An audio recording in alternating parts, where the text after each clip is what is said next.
Welcome, everyone, to Chirping Zebras, episode 84. Mark Riley alongside Gino Binda Jr. and Josh Dolan in the virtual world. And we are coming to you sponsored. We're sponsored now, Gino. Yes, we are. What do you know? We got a double few. sponsor. We got a few now. First one is the Referees Crease, your one-stop solution for all your hockey officiating needs, recruitment, development, advancement, assignments, and payroll. So they do it all, and they've been with us since the beginning. So we really appreciate Referees Crease. Also, Damon Financial, LLC. For over 24 years, Damon Financial has helped families and business owners grow and protect their wealth with clear, trusted strategies. From retirement planning and investments to tax-efficient solutions, they deliver no-nonsense advice focused on your goals. You can call 508-321-2101 today to schedule your meeting with Damon Financial or find them online at damonfinancial.com.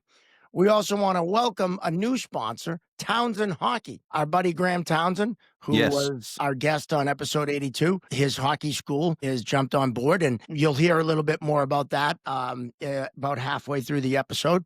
And so we're really excited to welcome Graham Townsend and Townsend Hockey on board. And yes, we are. And that's Townsend with an H. I messed that up, so I'll never mess that up again. Also want to thank AOA Studios. Your best place to tape a podcast. We're not there now, but we'll be back soon. We were there last episode, though, for Nifty, Rick Middleton. Yes. Talk about having a legend on. No, he was great. Number in the rafters, the whole thing, right? Yeah, he's just incredible stories, 50 goal scorer, just a remarkable guy. Should be in the Hall of Fame. Yes. Yeah, he should be. He should be in the Hall of Fame. I mean, the sled hockey story is incredible. Like, he put USA on the map. He basically, started the program, the whole deal. Yeah, gold medal. Incredible story. And we'll have a couple of those players coming up in a future episode. So excited about that. Before we get into today's guest, who is also a legend, we want to make sure you subscribe and like on YouTube. Hit the subscribe and like button on the YouTube. Smash it, as the kids say. Also find us on the social medias, the Instagram, the Facebook, and of course, the TikTok. Thank you, Gino.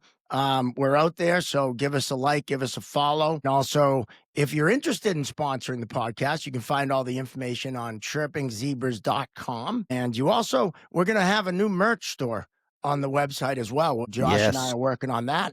So you'll get, if you want to get any of your merch, this cool zebras, we're gonna have everything. T-shirts, we're gonna have yoga pants. I mean, we're going all out. Let's do it. It's gonna be interesting. It's yoga pants season too.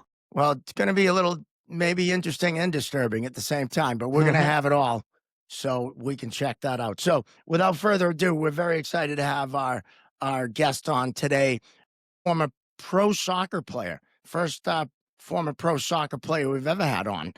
Also an actor, a comedian, has a new movie coming out called Balls Up with Sacha Baron Cohen and Mark Wahlberg. And he's been in a bunch of other stuff, runs the Nantucket Comedy Festival. And it's just a really all-around great guy. I want to welcome Kevin Flynn to the Chirping Zebras. Welcome, Kev. Hey, guys. Great to be here. I got to say, I would put on my yoga pants for the show. I think what's amazing about yoga pants is many people who wear yoga pants never been in a yoga class. In fact, many people who wear yoga pants should not wear yoga pants. It's like a golden age for camel toes in this country. It's ridiculous. You know what's funny is whoever invented yoga pants was a genius, but at the same time a villain. Totally. Yes. My God, you got to see guys. And then when the men wear the camel toe, they got they're sporting the moose knuckle and the man bun. It's like, fucking come on, please. Please, guys, please. Anyway, that's all right. I think that's all right. Riley went for a 5-minute introduction. It's all good. Pants on every morning. It's like that. You burned a lot of calories putting that sausage casing around your private parts.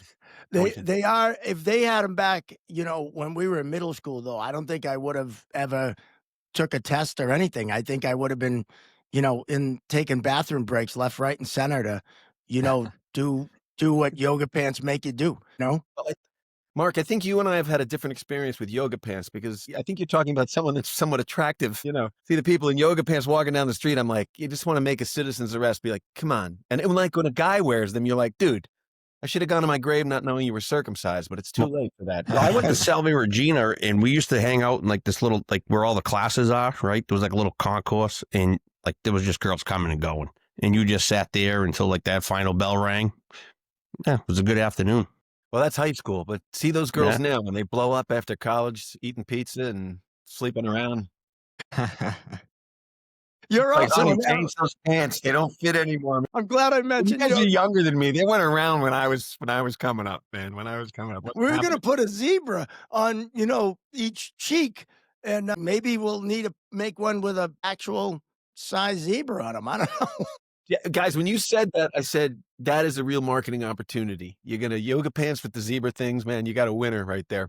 And you guys, the other thing is, like I said, I do take yoga. So the thing is, they used to wear thong. They used to wear underwear, which would look like they were wearing a Depends underneath their yoga things. And then they got the thong, and now it's nothing. I don't know. We can't call it going commando. I guess commando. We could say commando. I was gonna say free balling, but that would be pretty scary. Well, nowadays you just don't know. And fellas, I gotta tell you, man, get off the subject a little bit. I am honored to be on a show where Rick Middleton was on last week. Are you kidding me? Dude was an absolute legend. And God, I loved watching him play.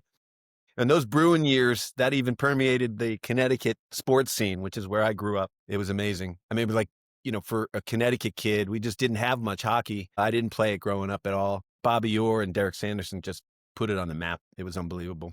Yeah, it was Derek Sanderson also has joined us on the Chirping Zebras. Wow. Yeah.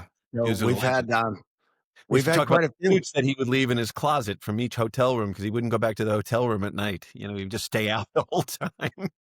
He'd never go back. He was great too. Now you grew up in Connecticut. Were you a Boston? Like, how Connecticut's kind of split. Some go to New York, some go to Boston as far as the allegiances go. Were you a Boston guy or New York guy? I sort of, I'm an amalgamation, a little bit of a mix. Literally, my town that I grew up in, Madison, Connecticut, it is 2 hours from Boston, 2 hours from New York. Now, my father was from Brooklyn, New York, but when they sold the Dodgers, he never wanted to watch baseball ever again. So we didn't watch baseball growing up, but I started, when I went to UMass Amherst, so I was sort of neutral throughout. I was a Giant fan early on in the early days. Went to UMass Amherst during the Larry Bird, Irving Johnson sort of matchups, and just that whole college just got taken over by that magical time. I became a Boston fan for sure, and then went to grad school at BU. I was the assistant soccer coach, and that's when I started doing stand-up. So I'm a Boston fan through and through. But that was the right answer. It's annoying though. In my hometown, a couple of Dallas Cowboy fans, which was like, well, I don't get that. I don't get that because they were winning at the time, and they had that cool stadium and those cool uniforms. But the more cheerleaders and the cheerleaders. Yeah, exactly. We all had that poster. We all cheerleaders now. But the more the Yankees won during that period of time, the popularity went up the coastline, closer towards Stonington, Connecticut, and Providence, like that area. Like people started being Yankee fans, and then Yankee fans became the evil empire. And everybody, you go back to Madison, Connecticut now, it's mostly Red Sox fans. So My people. That's good to hear. Yeah. Well, it's a great story. It's a great story, so good stuff. So, you didn't play hockey, but soccer, right? Now, us hockey guys, we always bust soccer players' balls and whatnot, but we do that in all good fun. We do recognize it as a real sport, kind of right up there with cricket. So, I'm kidding. Our chief. So tell us, how was your path to pro soccer? Well, I'll tell you this first before you get to that, because I have a very close view. I love hockey players, but my first kind of view of the Boston kind of mentality, hockey player and that Boston mentality, I go to Providence College basketball camp. I was a basketball player in high school as well. And I'm in line with my food. I think I'm in 8th grade, 7th grade. There's a hockey camp there as well. So it's a hockey camp and a basketball camp. And I'm holding my tray and I'm just kind of walking. Guy goes, "You here for the hockey camp or basketball camp?" I go, "Oh, the basketball camp." He goes, "You fucking basketball pussy." I'm like, what? And he's trying to get his minutes up in the lunch line, So I'm like, what the hell is that? And then it was my first sort of experience of like Boston. Don't look the wrong way. Don't say the wrong thing because it's go time anytime.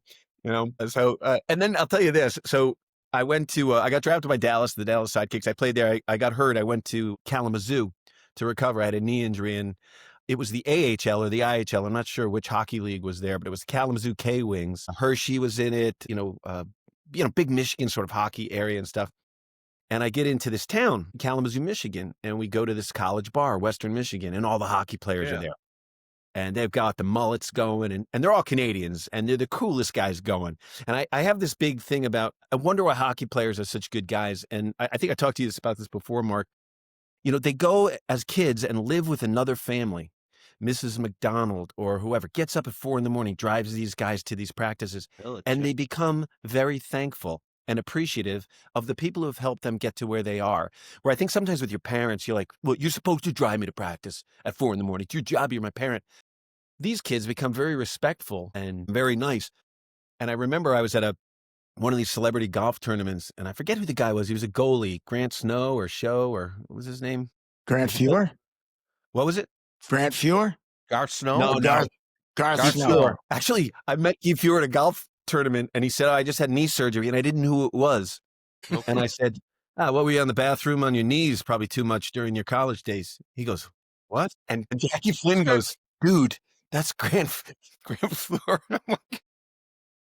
He tripped Guy Lafleur. So I love it. who was the goalie for the Islanders?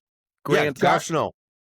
Yeah, him. So I'm Yeah. sitting next to him, don't know who he is. And I make my theory about why hockey players are such good dudes. And then he's with me the whole time. And then I go, you know what? And those guys love that game so much. I swear to God, they'd play for free. And he goes, whoa, I was with you up until that point. I kind of agree, but he goes, don't say that out loud. I'm like, all right. But I love hockey players, and playoff hockey, I think, is up there for me with the World Cup. It's just amazing to see these guys. So I wish I had played hockey. It's very similar. I played in the indoor league, the indoor soccer league on top of ice, AstroTurf on top of ice. And it was, so the story I was telling, I go to this Western Michigan bar. We meet the hockey players. We're like hitting it off. We're all laughing. We all have our mullets cranking, the soccer mullets and the hockey mullets. And the one guy walks in, and he's a monster. And he's like, hey, guys, what's up? Hey, you're the soccer players. Hey, cool, man. He goes, come to a game. We go, all right. He goes, yeah, man, I'll get in a fight, okay? I'm like, what? So he goes, I got to get my minutes up. So he skates out, and he looks up in the stands, and we're there in one little section with the wives and stuff, and he waves to us. He's like, we wave back.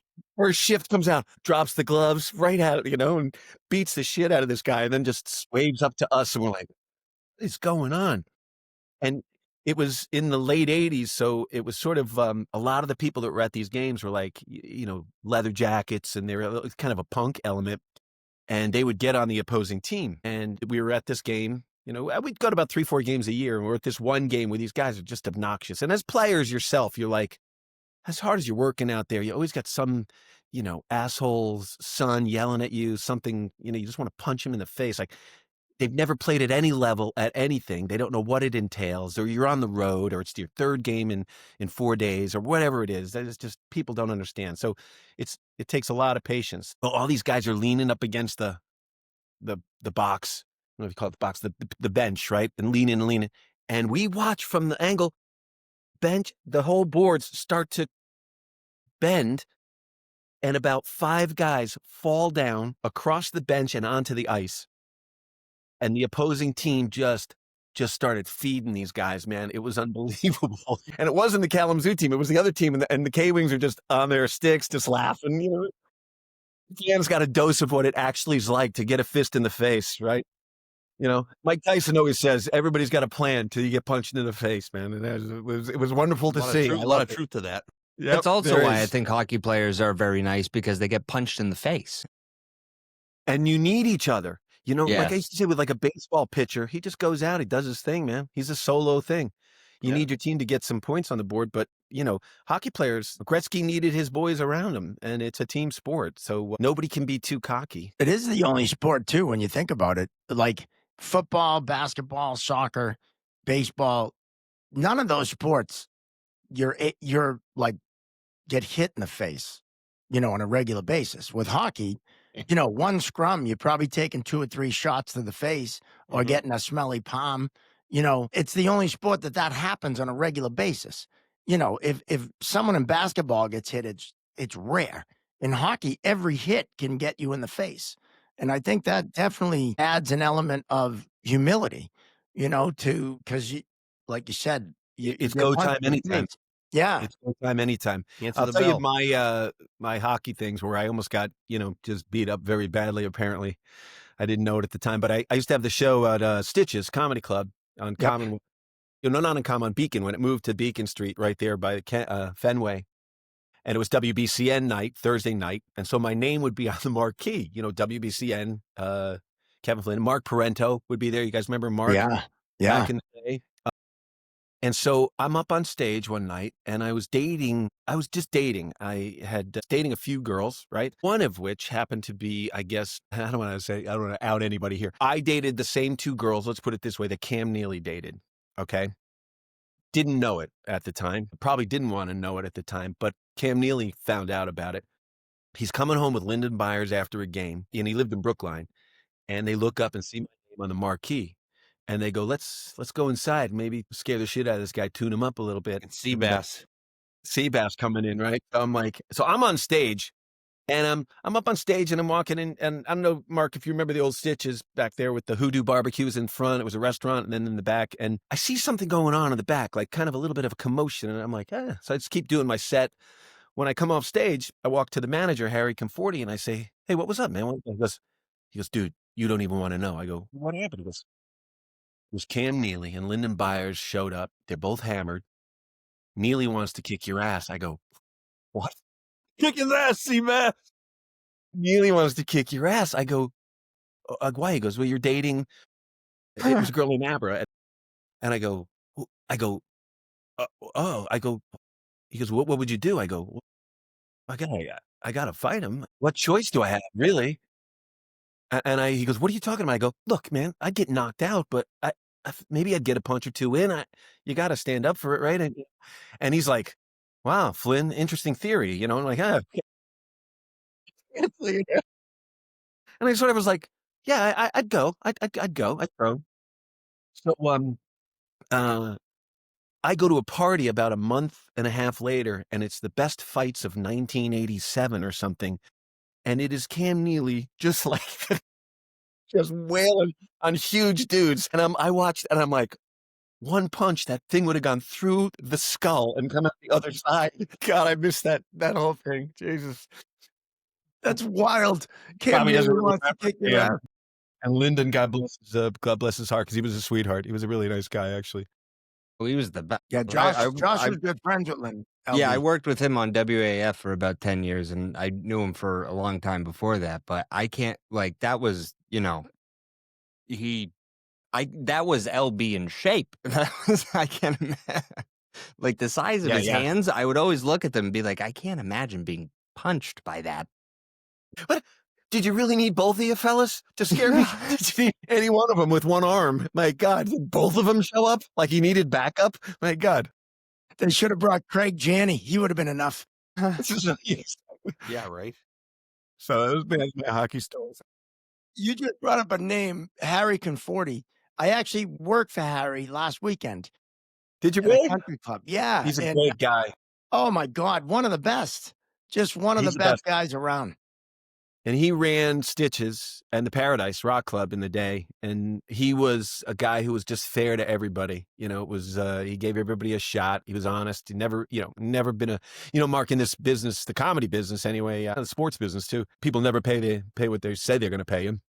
It's always like, they'll short you $50 and then you look like a dick going, you said $550. Why would I, like what? I wrote it down. Like he was always just gave me that show on that Thursday night, which helped me develop, and if you're a comedian and you're doing sets and spots, you need to host, because hosting helps you with just stage presence and everything else. I had never hosted, and I had won the Boston Comedy Riot. And what happens is when you're going up like that, you're one of the funniest open micers. And you don't really realize that the pros are so much better than you, but you're also getting a nice spot. When I won the Riot, I got to open for Lenny Clark and all these guys, but you're opening to a cold crowd. And I wasn't used to that. And it's like, whoa, suddenly 20 minutes turns into 7, and you're like, oh, well, I got to rethink that joke. That's not working. What happens when you start to host, you start to go like, you figure out how to grab the mic, how to talk to people in between, how to bring a crowd back, how to warm a crowd up. So it was really fantastic experience for me. And through that, I started to get some of my first television spots, stand-up spots on, out west, which then I moved out to LA. I kind of left Boston pretty early. Yeah. Kevin Knox was the person that taught me that. He said, fucking huge Dixon, huge fucking nutsy, fucking man, look at you. He was the best. But he said early on, because he was hosting the open mic night at Nick's, where I first went on, back when it was still a comedy club. Yeah. And he said, learn how to be a good host, because you never want to walk into a club and have the owner go, "Hey, do you mind hosting tonight?" I'm not really comfortable hosting. He said, be ready to do anything, open, middle, close, host, whatever. This is a referee podcast. I mean, that's a very valuable lesson to our referees too. Like a lot of people, I was just talking to someone today, supervisor said, we gave a kid a line assignment and the kid kicked it back, said, "Hey, I'm not lining, I'm a ref." And it's like, well, guess what? You're not doing anything. See you later, kid. Right? You gotta know how to do everything. So like you never know when you're gonna get called upon to, hey, the referee's not showing up today. You're up, kid. Like, always be ready. That's every opportunity, Gino, right? Yeah. I mean, you're usually not ready when you get the opportunity. So try your best to be ready and certainly don't turn down the opportunity. And you bring up Noxie, as an athlete, I would look at Noxie and, transpose it to stand up. He never phoned it in. The dude showed up every night to play. I've been with him with 6 people in the crowd and I'm like, this dude's just putting the pedal to the metal. And I just love that about him. And this goes way back. I don't even know if we can say this on the podcast, but he went way back. He wanted a joke that I had written that I just improv'd and we worked out on Nantucket together. And there had been hypodermic needles that had washed up on shore in Revere Beach that were tainted with AIDS, HIV. And this was right when the whole AIDS thing was just starting and no one knew really what was going on. But I said, so we're on Nantucket. And the joke I said was, "Wow, did you hear about today? Some hypodermic needles washed up on the shore of Revere. No, some hypodermic needles washed up on the shore of Martha's Vineyard." And I said, with HIV on it, and I said, if that's washing up on the shores of Martha's Vineyard, what's washing up on the shores of Revere Beach? And nobody laughs. And all of a sudden I hear one big laugh in the back. I love it. I love it. I think I'm going to get thrown off the island and he wants to buy the joke. I'm like, you can have it, Noxie. You got it. He was the best. He didn't get a laugh. And then he would always say, he would say, "Do you want to meet a girl at the show? Look at her. Tell half your jokes to her." Oh my God. That's a science dude. He was just an incredible, incredible guy. Like he was the type of guy when you were around, you just felt better about yourself. Look at you, Riley. You're gonna get laid tonight. You're gonna get laid. I know you're gonna. He was always pumping you up. He was the best. He actually saved my life, in all honesty, because he died of skin cancer, and he died. And I thought to myself, all that's. When I was with the Olympic team, in Colorado, 2 summers, shirts off, my Irish skin, trying to get tan. I always tried to get tan, and I had all kinds of sun damage. And he died of melanoma. And I went to a doctor in New York City and he took 7 things off my body and one of them was melanoma. And I went in for surgery, 3.5 hours. They took out lymph nodes, all good, all clear. But I spoke at Kev's thing and he saved my life in that way. And boy, what a warrior he was as far as, drinking carrot juice, and just he extended his life by about 5 years just for being badass. So God bless him. And Mark, you guys, I don't know if you guys remember Kevin Knox, Gino and Josh, if you saw him perform, but a legend, just hysterical. And he was so good to the younger guys, which doesn't always happen. Don Gavin was like that as well. Don really was a mentor to so much of us. So it was good because, look, I stopped playing soccer, was at BU, and started to do stand-up. And I used to always have a mentor when I was playing ball. I'd be like, who do I want to play like? What's his exercise routine like and everything? And so I looked at the guys that were the funniest guys in Boston. And I was like, I want to be as funny as them. Like, what are they doing? And I'm like, well, they're doing a lot of coke. They're drinking a lot. None of them can drive. They all have IRS problems. Okay, I got to look for another mentor, but It was the Wild West. It was the Wild West, man. It was absolutely incredible. But they paved the way for us. Yeah, no, Gav, I mean, they call him the godfather of Boston comedy, and there's a reason for that. He grew up with my older brother, Teddy, back in West Roxbury. So the minute I met him, he kind of took me under his wing, and, that was post-Coke years, which was good. Yeah. Well, Gav, I talked to Gav yesterday. Actually, he's down in Florida. He's pretty much retired. But the one thing I used to say, like, people would say, like, how does Gav continue to go on? I said, every day he walks a couple of miles and he eats. A lot of people who drink don't eat, but he did. Right. So yeah, so it was great. And we did a comedy special with him, and I got it locked in, and it was just vintage Gav. It was killer. It was killer. He's still good. He's still writing jokes and still killing it. He has a punchline, they say, every 7 seconds or something like that. Yeah, and he influenced Randy Liebman and Jackie Flynn and Tom Cotter. You see the Gavin sort of reference. I'm more of a storyteller, but these guys are more rapid fire, and it's definitely in the Gavin tradition. Yeah. But comedy's different in Boston now. It's definitely changed. I mean, I haven't performed there in probably 10 years. The gigs aren't around as much. Well, actually, I performed for Harry. I did one of Harry's rooms, Harry Conforti, up there in Webster, which was a really nice room. Yeah. But boy, I used to do 3 shows on a Saturday night, double up, triple up. You got paid in cash a lot of times. Then you'd hang out with comedians. I've had a bunch of them over my house here, Greg Fitzsimmons and like a guy named John Groff, he was a showrunner for Blackish and Mixish. He wrote for Conan. Brian Kiley, who wrote for Conan for years. Yeah. And, we were kind of laughing because we were so obsessed with comedy. We're driving to these gigs together, and all we talked about was. And when we started to, now as adults with kids and families, we started to get to know each other a little bit, oh my God, like John Groff, he went to Brown, and then, he's very studious and with glasses, and he was kind of nerdy. He'd be the first to admit that. And then he does stand-up comedy in Boston, the day when everybody's doing blow and driving like madmen and drinking. All the jokes were about that as well, by the way. So it was art imitating life. And John's like, he goes, my father was a preacher. And I'm like, oh my God. I go, well, in the Midwest somewhere, he goes, no, in New Jersey. And he goes, they were mobsters and Italians. And I'm a nerdy white boy, So I'm like, wow. We started to hear these stories about each other. Like, wow, we were so self-involved, with our comedy that you didn't even ask people about their lives. You only think about when you get older. I've been trying to encourage, so Josh does stand up, and we've been trying to get Gino to do 5 minutes on a show because, growing up in Southie with a family like his, he's a natural. Got a few stories?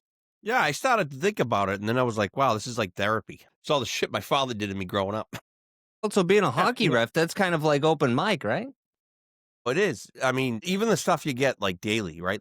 You get hey, everybody, your referees did a good job, but hey, what about that major they missed? And say hello to your dad for me. And it's just whoa, what the it's just I couldn't do it, it's Gino. horrible. I mean, it's, and the parents are the worst. And I tell you what, I get back to my hometown, it's soccer's big there now. It was a big football town, and now it's a big soccer town as well. People always ask me, oh, you played pro, I'm like, leave your kid alone. Just let him play. Well, he's not good enough. He made the B team, but not the A team. I'm like, let him play. You never know. My daughter's 10, and I'm living that right now. It's the hockey world. It's so toxic right now. It's unbelievable. Everything is so toxic. Oh, my kid's going D1, blah, blah, blah, blah. Where are we going? Oh, we got to do this, or we got to play in that one. And then everybody's running left, right, and upside down. There's more cancellations in hockey this year than ever. That's all I deal with is cancellation games, this, that, and the other thing. It's teams didn't show up and refs are there. I don't know what the hell. Why is that? Yeah, why don't they show up for a game? Well, because we had this midget tournament come in, right? And they're probably out of it. So a team drove all the way up from Connecticut, and then the local team never showed up just because, they didn't have enough kids to come and play because they were 18 years old and just, what? I've had enough of the weekend. It's Sunday afternoon. I'm good. And then it's pulling the resources away too. It's okay, well, we just did all this work to get these referees assigned to this game. And now next thing you know, it's, this game has no refs on it. That game has no refs on it. And these two assholes are sitting over here with 2 teams that didn't show up, that we did all this work to make sure that the higher level just got filled. So it's it's very straining. It's stressful. It's sure. Yeah. It's appreciated. Yeah. Even my daughter's game. Like what the girls are playing the boys, and you got soccer and you got this and that. So like, I don't understand why hockey is starting in September. Like, why is youth hockey starting in September? What the fuck are we doing? Like, Well, there's no free sport athletes anymore. Sorry, go ahead. That's unfortunate. That's unfortunate. And I think, and I'll take the hit on this, it was soccer that did this because I played 3 sports in high school. I played football in the fall, I played basketball in the winter, and baseball in the spring and summer. And then you played softball and baseball with your buddies. You played outdoor basketball. You played tennis, volleyball, whatever you did in the summer. Soccer is a game that you have to acquire these skills, a lot like hockey, where you got to play 11 months a year to stay fit and everything. Now, you can't play hockey 11 months a year because your body gets too beat up. It's like football. Those guys play, 2 months a year?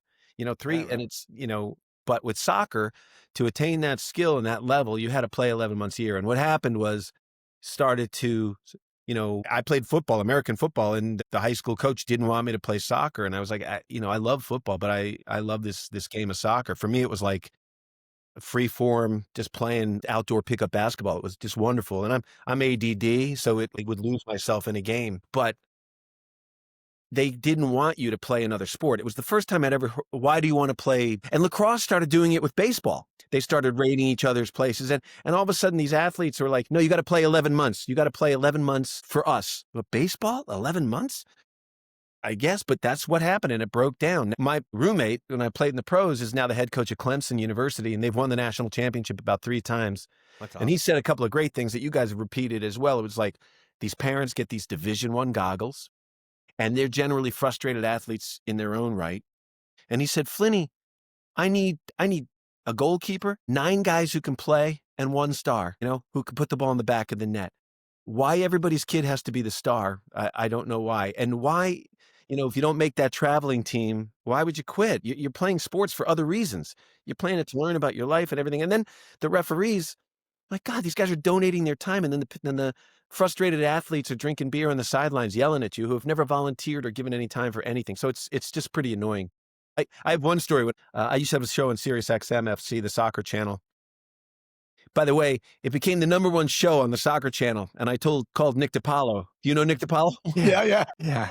Nick goes, hey, Flinny, I heard your show there, #1, huh? I go, yeah. He goes, #1 on the soccer channel. I go, yeah. He goes, yeah, kind of like being the tallest Mexican. I'm like, wow, thanks, Nick.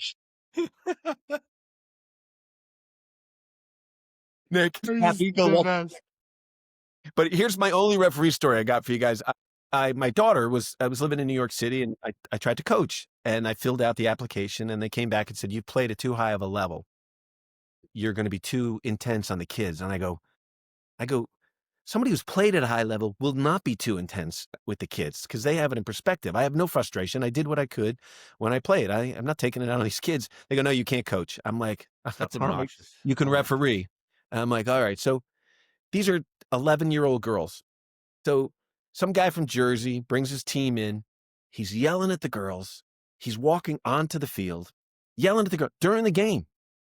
And so one of the things they told me in the referee kind of school that I went to, they said, when you approach a parent, don't approach them straight on. Walk up to them and turn your shoulder to them and talk to them side by side so you don't act so confrontational. So it's not confrontational. I'm like, oh, okay. So this guy's yelling at the girls, both teams, So I walk over and I go, hey, man, you got to stay on the sidelines, all right? And these are 10 and 11-year-old girls. Just like keep the, the comments down and no swearing. And he's like, who are you? And I'm like, I'm the referee, And so he goes, yeah, and he walks away. So anyway, it's halftime, and I'm out in the middle of the field, and I just start juggling the ball, juggling it, put it in my head, put it around my back and all that stuff. He comes over and he goes, I apologize. I go, for what? He goes, I didn't know you knew how to play. I go, what does that have to do with you berating young girls, with Jersey accent from the sidelines, you idiot, And I was like, I called the guys, I go, I can't referee because I'm going to get in a fight, man. I'm telling you. I'm That's why I stopped. Terrible. Exactly. I mean, that's why people, because you can play. That's why people don't ref youth hockey. It's like, it's obnoxious. It's like you're constantly defending yourself. It's like, oh, all right, well, once I find out that you played, okay, now we're good, right? Right. And I'm watching my daughter play, and there was a couple offsides or something, right? And I'm like, that was onside, but I go back and look, and the referee was right. the referee was actually looking where he was supposed to. I was watching the play, and then by the time I picked my head up, I go, "Oh, that looked good." But the referee was watching where he was supposed to. So from a parent standpoint, wow, it's awesome, right? It's just that yell out, right? And the referee's probably right 9 out of 10 times, right? And even like a goal situation, it's that one like, oh, he definitely tripped him. He didn't call it, right? And everyone's gonna go fucking shithouse. And now the referee sucks, and he only sucked once out of the 10 times. I know. And even with VAR and everything else that they have now, people, you're still like, it's such a close call. You're like, wow, I would have berated the referee for that one. You can't even tell in slow motion, you know? Right. I tell you, when I used to do summer camps, soccer summer camps all week, we have the scrimmage at the end of the night, and it's fantastic. The kids just playing. Sometimes the coaches are playing with them and everything. Saturday, when the parents came for the final game, shithouse, crazy, just shithouse. And these young kids are suddenly like, you don't know what to do. Play the ball, pass it. Soccer is another thing too, where a lot of people don't know the game. A lot of these fathers grew up not playing soccer, and so they just sound so stupid on the sidelines, but that doesn't stop them from yelling. They'll just boot it forward. It's like, and I said to one guy, he kept saying, boot it forward. And I go, look, did you play basketball? He goes, yeah, I played basketball. I go, okay, so imagine there's a full court press and you say, just throw it all the way up. No, you got to break the press. And that's what you have to do with soccer. You got to control the ball, move it out of the back, probe and find. He's like, oh, that's interesting. I'm like, yeah, you should learn some shit. Open a book, dude. Oh, it's like all the people at a hockey game. They're yelling, shoot it, hit him. I'm like, pass it, Jimmy. Skate. Don't even have the puck. Coming to one of my daughter's town games. She's on like the B2, which is like a C team, right? She skates out for it. She's really a goalie, but she skates out for the town. And like we just had a game last weekend, and it was like, oh my God, like yelling and screaming, and like these kids are falling down. They can barely stand up, can barely pass the puck, and it's just the yelling and screaming that goes on. It's obnoxious.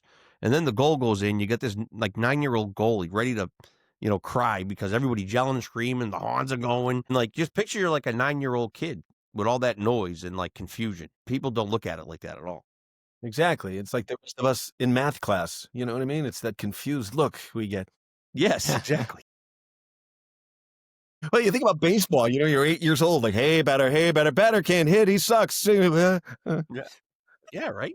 Yelling at you. Point to the face. I have one story where we were playing the Canton Invaders in the indoor league when I was kind of going through rehab there for my knee, and this one referee I didn't like, and I said something to him, just in passing, and I'm like, bullshit. He goes, fuck you, Flynn. I was like, he used my name. I'd never heard a referee say "fuck you." Never mind, "fuck you, Flynn." It was a very specific. You have to be so personal. Exactly, man. I just thought it was referee. Didn't realize he was a person as well with feelings. It's awesome. Hey, real quick, we gotta pay a bill here because we do have a sponsor and we have to do our read, and it's for Townsend Hockey. And it's interesting. You bring up soccer camp and we bring up yelling at kids and stuff. Well, Graham does a great job at Townsend Hockey. They don't just build great hockey players; they build great people with discipline, respect, leadership on the ice and off.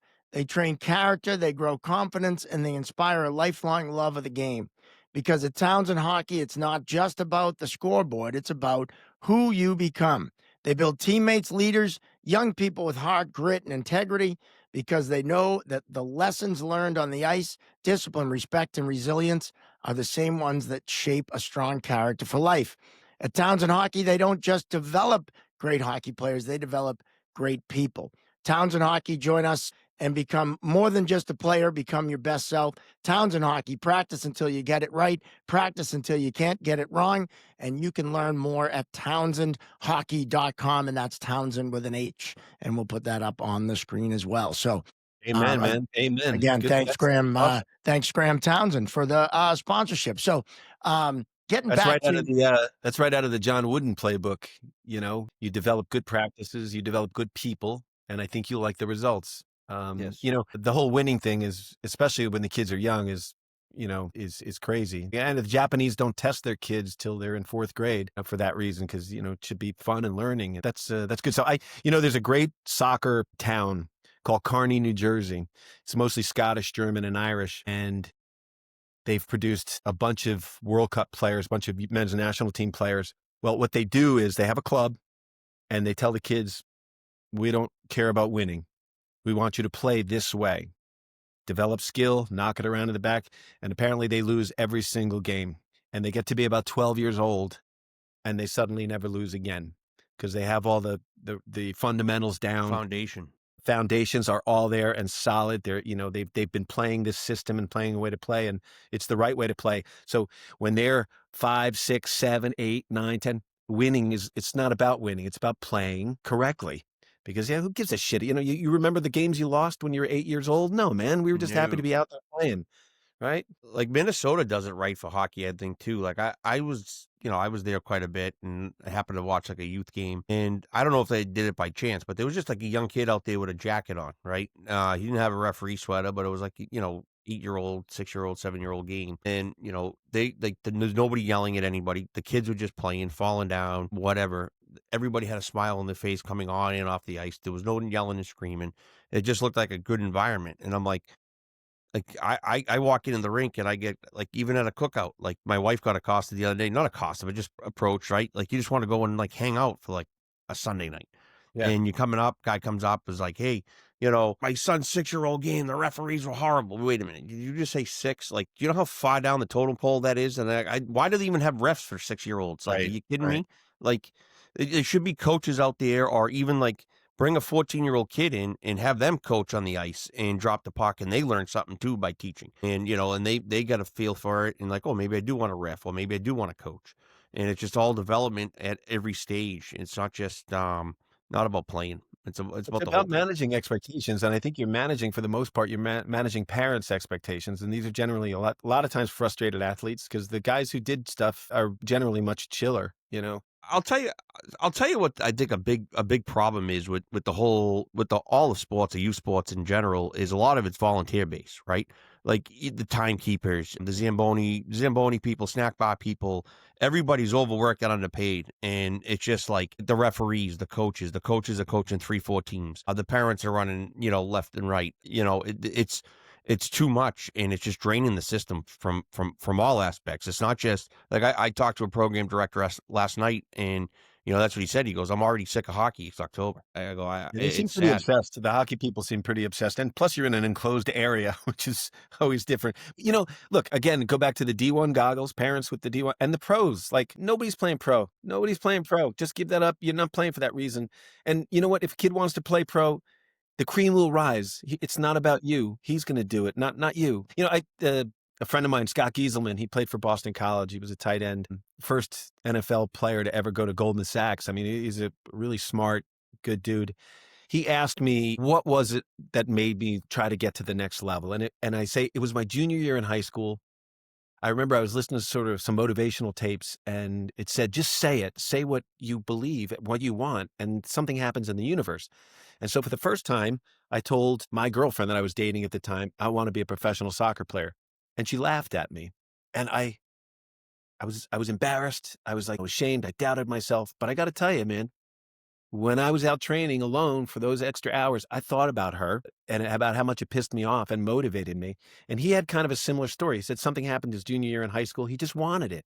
It had nothing to do with your parents participating or whatever it is. It's you. You decide. And look, some kids are like, I'm junior. Yeah, I want to get into the best college possibly, play a little D3 ball, have great friends. I mean, the way it was supposed to be, the cream rises, but that's its own separate story. I think we've forgotten the main reason everybody's supposed to play sports, to delayed gratification, teamwork, all the things that were there. And, the parents, dude, Gino, I don't know how you do it, the referee. And I said, it was nice to hear Gino say snack bar. To take you to Kelly's over in Southie for a beer and a beating. My God, you don't get the beer, right? Kelly's rare roast beef. My God, in Revere. I just want to make sure. Does everyone hear that bell going off? Yeah, that's me, man. That's you. Okay, I just wanted to make sure it wasn't the voices in my head again, because sometimes I hear stuff and no one else does. So I just wanted to make sure. No worries. Hey, so guys, by the way, I think the three of you together Gino, if you can get a couple minutes together, we'll help you write. I think you got a great little traveling show, man. The Chirping Zebras. Like you do some stand up and do the podcast with a guest, and we've done that a couple of times. Yeah, we've done a live zebra show, followed up by a comedy show afterwards. We've done that a couple of times. Yeah. Yeah. Even to combine them. Yeah, that's great. Yeah, right. Like there's 3 of you and a guest. You kidding me? Be nice. Yeah, no, we've the first one we did, Jimmy Dunn and Tony V came down and we did comedy afterwards, and it was, it was awesome. That was my stand-up comeback. I didn't think I was going to do stand-up again, right? But Josh, what was your story with stand-up? What was you did it and then stopped? Yeah, I was married for a little while, and she didn't want me doing it. Good. A lot of material right there. I have so much more now, and yeah. And I also got really busy with radio, and I was covering the Bruins on EEI, and I was on AF for a while, and then COVID happened, so and then I had a baby. But now I'm divorced, and I'm back up there. Boy, well, it's funny. I think I did hit stand-up really hard for about 7 years, then came out to LA, and I started hosting some television shows, and I got away from stand-up because I said, I can't concentrate on it at all. And it was a mistake because you need to keep that part of your brain moving. But having said that, taking some time off, when I came back, I started to talk about more stuff about what I wanted to talk about. Yes. There was a growth period there. So, I always say to everybody, keep doing stand-up though, even guest spots, throwing around. Don't worry about the money. Yeah, the same thing happened to me too, where I was like, the material I was doing before was kind of like, you ever wear a red shirt to Target and someone asks you for help? But now it's more like, you guys ever been divorced? Now it's about divorce? Yeah. I mention it. Oh, that's good. And you got how old's your child? She just turned 4 in May. That's a great time. Best time, man. You got a 25-year-old now, so I had different material. She's writing material about me, I guess. Actually, you guys said the word. I was with my daughter. This is the truth. She was graduating from college, and we went out to dinner, and I ordered a Maker's Mark on the rocks, and we're sitting waiting for our table, and the guy comes over and he pulls out shot glass and he measures it pours it over the single, like it's a bad pour, as our dads used to say, right? So I just take it. It looks like a urine sample, and I look at it, and I turn to my daughter. I go, bad pour, and she goes, what does that mean? And I go, I got gypped. She goes, what did you say? I go, I got gypped. She goes, oh my God, Dad, that's a derogatory term towards gypsies. I'm like, so we start talking about words, and I go, honey, you could say gypped when I was growing up. I said, I don't know when that stopped. She goes, well, you could never say gypped. I'm like, you could. And then we started talking about words like, like the LGBTQ. I said, the Q in there, queer. I said, you in Southie, Gino, you call somebody a queer, it's game on. Yeah, it's right. A fight, right? We didn't use that word growing up unless you were getting in a fight, right? So I said, she goes, no, you can use that word. I go, you can now, but I said, you used to not be able to. And then I said to her, I was trying to think of other words, and I came up with the word that you guys have already used. I said, like, for instance, when I grew up, a small person was referred to as a midget. She's like, oh, God, Dad. I'm like, but honey, I'm not using the word. I'm saying that when I grew up, you could say the word midget. And she's just horrified. And I didn't have the heart to tell her, not only did we call people midgets, some people would actually toss them. It was a wonderful world. As a bit on television, actually. Yeah. Put them in a helmet and call it happy hour. We're all fucking laughing. Velcro suit. You throw them against the wall. It's funny. And they were happy. They made a little bit of money. They loved it. Exactly. It's basically their version of stand-up. Yes. It's funny you bring that up because I think hopefully the pendulum, is swinging back the other way because it's gotten out of control and to the point where, people, I always say stand up is the last line of free speech, right? And now they're trying to regulate even that. And, you can't say this, you can't say that. It's like, no, we can say it. And if you don't like it, don't come. If you don't like it, or you can actually let a word not bother you. There's a little political, which I'm trying to avoid like the plague recently, but all right. Same people who are complaining, look, as sort of progressive as I am, that annoyed me to no end, where, you couldn't even tell an ethnic joke or something like, comics are like, we're ruthless to each other. If you're Italian or Irish or Jewish or black, we go right at that and bust your balls about.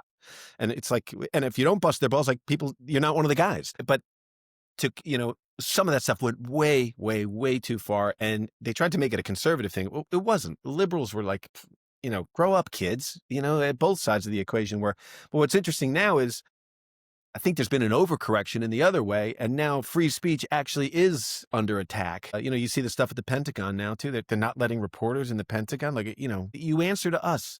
You answer to the voters and to the journalists who get us stuff. So, I think that whole woke culture thing did the country a huge disservice because it brought about what's happening now, unfortunately. Mark Maron, who was a comic, and I've had my ups and downs with Mark over the years, he did say, like, okay, guys, back off. You won. Trans people, they're being targeted. You guys won. So why don't you back off them a little bit? Plus the other thing with Charlie Baker, I liked Charlie Baker when he was in Massachusetts there. And I was hoping he'd do a good thing with the NCAA because, hockey gets screwed by the NCAA. Yes. It's really football and basketball. They get everything. And so as a soccer person, I was always pissed, and then you have Title IX, which, 92 football scholarships. Suddenly that takes care of the entire campus. You know who suffers? Soccer, baseball, gymnastics, swimming, everything else, right? Just to match those 92. So Charlie Baker said something great. I think there's like 5 trans athletes across the country in D1. So let's not worry about them so much. Also, like I said, as liberal as I am, they can't compete with women. Stop it. There's bigger issues there. These people commit suicide at a high rate. They're incredibly unhappy. Let's try to be compassionate towards them. But playing sports is the last thing at that point. They should be able to maybe compete with each other. I don't know, but let's find a common answer, But I would have loved to play professional soccer in the women's game. It would have been awesome, man. I would have dominated. What was that Rodney Dangerfield movie? Which Rodney, what was it? The Beatles, Bugs or Ladybugs or something? Ladybugs. Ladybug. Right? Yeah. Ladybugs. Yeah. Ladybug. The soccer. It was a soccer movie. I met Dangerfield once. Mark, did you ever meet Dangerfield? He used to hang out in Boston. Unfortunately, I never did, and I loved him. Met him twice. Once at the Improv, he was in the urinal next to me, and he's in a white terry cloth robe with no shirt, Jewish Star of David hanging there, hairy chest, and he's in terry cloth shorts and flip-flops. The shorts match, yellow piping, they matched. I'll never forget it at all. And he's peeing, and I'm looking, it's Rodney, and I'm like, oh, and he looks down at his dick, and he goes, hey, you just rent the stuff. You just rent. And there's a story where I'm working in Vegas with Dom Herrera, and we want to stay Sunday night, but we don't have a hotel room. So he's like, I don't want to, drive back Sunday night. I'm like, no, I don't either. Calls me in the room and he goes, hey, dude, I think Rodney's going to give us his suite because he's leaving tonight. I go, Rodney Dangerfield? He's like, yeah. He goes, but the only thing is he wants to meet us downstairs. I'm like, all right, we're at the MGM Grand, right? So I come downstairs in the morning and I'm all nervous, to meet Rodney Dangerfield. I hadn't peed yet next to him yet. So we're standing there and Rodney comes over and goes, hey, kid, take the room. No problem. Take the room. It's okay. Take the room. We're like, oh, great. And all of a sudden, Merv Griffin, who owned the MGM Grand, was in about 50 yards away. And he goes, Rodney. Rodney goes, hey, Merv. And he walks over, starts talking to Merv. And he talks to Merv for about 2-3 minutes. And then Merv goes that way. And Rodney comes back and he looks at Dom and I and goes, Merv, big fag, big fag. And then Rodney's like, he waves at and walks away. He goes, guys, you got the room. And he gets about 50 yards away and he turns and goes, hey, you, don't fuck me on the phone bill. Don't worry about it. Don't fuck me on the phone bill. That is awesome.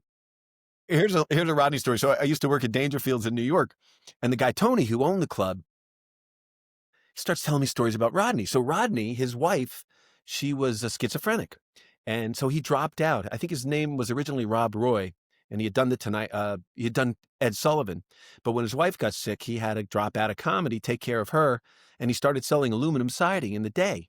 And he had a real poverty mentality, and when she passed away, he got back into the business and he came back as Rodney Dangerfield. But he continued to sell aluminum siding in the daytime. Rodney, right?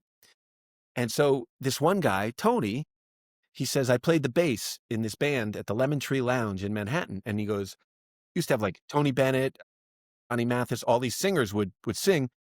And he said, a comedian would always open up for him. And I noticed that people started coming to see this one guy, this comedian guy, more than the singer.